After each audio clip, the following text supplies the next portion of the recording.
Well, thanks for having me back. A week ago, actually, I was diagnosed as gluten intolerant from you, and it's changed the way I've been thinking about my food personally.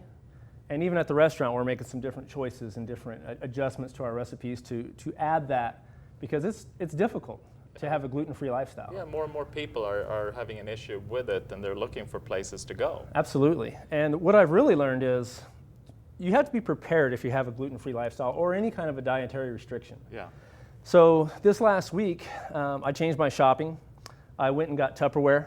I realized that I had Tupperware, but I went and got more because I realized that on the way home, I was hungry. I couldn't stop anywhere. Sometimes preparing a gluten-free meal is intensive. It takes some time because you have to make some adjustments. Mm-hmm. So I started doing a lot of ahead-of-time preparation. Yeah. I use this gluten-free noodle. It's a rice noodle that I actually use at the restaurant. It's delicious. I think I like it better than regular spaghetti. Yeah. It has a better texture. I like to pre-do some chicken or some shrimp. I like to do some fresh cilantro or onions or any kind of salsa. I really try to stock my refrigerator with things that I know will go into a gluten-free situation. Yeah, yeah. So I'm going to do this little salad. Okay. I actually have pre-prepared a little bit of noodles, and I'm going to plate here.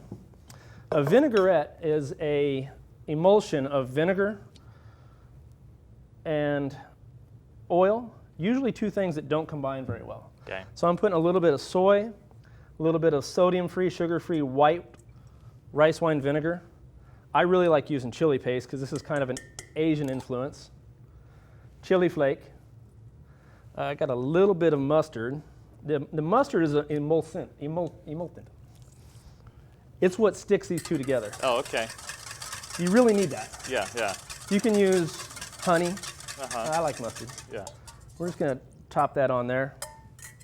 We're going to add a little bit of red onion, cilantro, and this is some really nice steak pieces that we cut up last night at the house, right after we got done eating.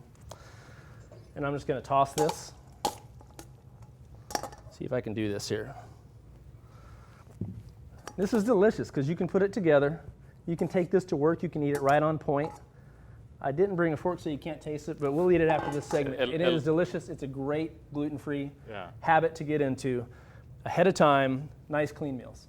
Thank you very much, Mike, for this awesome meal. You're welcome. So as you can see, there's still life after being gluten-free. There are a lot of taste alternatives out there.